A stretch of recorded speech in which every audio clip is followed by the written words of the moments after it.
se conoció la inflación del INDEC de septiembre, 1,1%, que a primera vista parece un número positivo, pero es un número mentiroso, porque la inflación de septiembre ha tenido una ayuda importante por el fallo de la Corte Suprema de Justicia que frenó hasta septiembre el aumento de la tarifa de gas.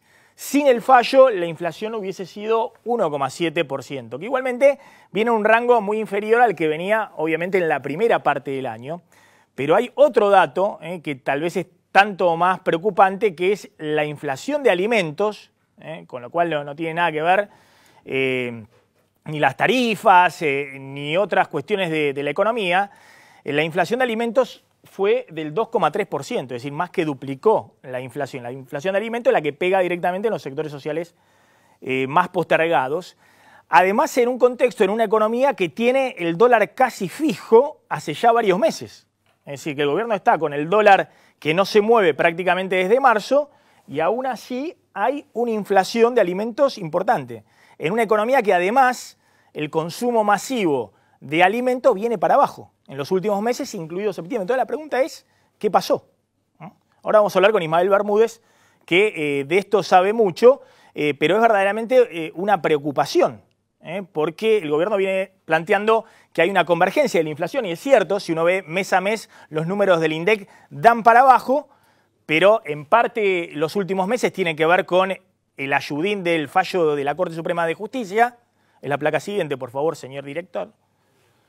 El ayudín de el fallo de la Corte, que hizo que estos 2 meses, esto era agosto, está todo corrido, ¿no? Pero este es agosto y esto es septiembre, fueran más bajos, pero ojo que acá están las tarifas que se dieron marcha atrás. Es decir, es cierto que acá hubo por ahí una inflación que se midió exagerada porque estaba el impacto de tarifa, que acá vino para atrás, pero bueno, en octubre por lo menos la tarifa de gas va nuevamente a tirar el índice de inflación, tal vez arriba del 2% en octubre. Más allá de esto, me parece que hay una discusión fuerte en el gobierno, vamos a ver si podemos hablarlo con Rogelio Frigerio, que está llegando al estudio, el ministro del Interior, además economista, respecto a cuál debe ser hoy la prioridad del gobierno. Si la prioridad es la inflación, aunque los números no lucen tan bien como se piensa, o si la prioridad ahora ya debe ser la recuperación de la economía, la reactivación. De hecho, el Banco Central hace 3 semanas que no viene bajando la tasa de interés con la idea de que, ojo, estos números de inflación no vienen tan bien, mantiene la tasa de interés elevada. Pero hay una corriente cada vez más mayoritaria dentro del gobierno de hay que poner plata en la calle. De hecho, eso decían los ministros que negociaron ayer con la CGT, y con el bono que cierran de fin de año van a poner el Estado unos 10.000 millones de pesos en diciembre en la calle. Y quieren que el sector privado, los empresarios, si cierran un bono con un piso de 2.000 pesos, ese es el piso, y suponiendo que se pague a 5 millones de trabajadores, hay 6 millones de trabajadores en blanco, no todos van a pagar el bono, hay que ver qué pasa con las pymes, algunos sectores que están muy complicados, pero quieren que si eso se cierra, haya otros 10.000, 11.000 millones de pesos que también se vuelque de las empresas al bolsillo de los trabajadores para que haya algún tipo de reactivación en diciembre. Pero ojo que eso tampoco está cerrado. Acá está Julián de Diego, que es uno de los abogados más consultados por las empresas, y hoy salió una romería de empresarios a decir no hay para pagar bono de fin de año. Acá nos lo había dicho Cristiano Rattasi, el presidente de FIA, que está en la cúspide de las empresas, allá arriba. Si Rattasi plantea eso, bueno, hay que ver qué pasa con los empresarios para abajo. El otro dato importante, desde el punto de vista económico, es que Macri ha conseguido el financiamiento que necesita para darle máquina a la economía en el año electoral. El gobierno tiene un déficit fiscal muy grande este año, va a tener un déficit fiscal similar el año que viene, tal vez mayor. En el presupuesto dicen que va a ser un poquito menor, pero la economía argentina está hace 8 años de manera consecutiva con déficit fiscal. Es decir, que el Estado gasta más de lo que recauda antes de pagar los intereses de la deuda. Y el problema que tenía el kirchnerismo hasta el 2015 era cómo financiaba el rojo del Estado. Y lo había financiado básicamente con emisión de pesos del Banco Central, que es lo que generaba las devaluaciones que desde el 2012 se venían sucediendo y además la inflación muy elevada, ¿no? Además de financiarse con la ANSES y otros organismos públicos. Bueno, Macri ha conseguido otra fuente de financiamiento, ya lo contábamos. Una es esta, que es la emisión de bonos en el exterior, en dólares.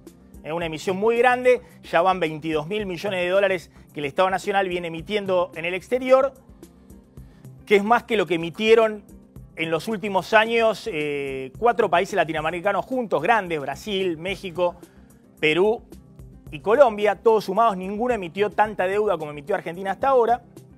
A eso hay que sumarle lo que emitieron las provincias. Este año se están emitiendo en el exterior, en moneda extranjera, unos 30.000 millones de dólares. Pero el gobierno ha encontrado en los últimos 2 meses otra ventanilla de financiación que obviamente es un poquito más sostenible, que es emitir deuda en pesos. Y esa es la otra gran noticia desde el punto de vista económico hoy.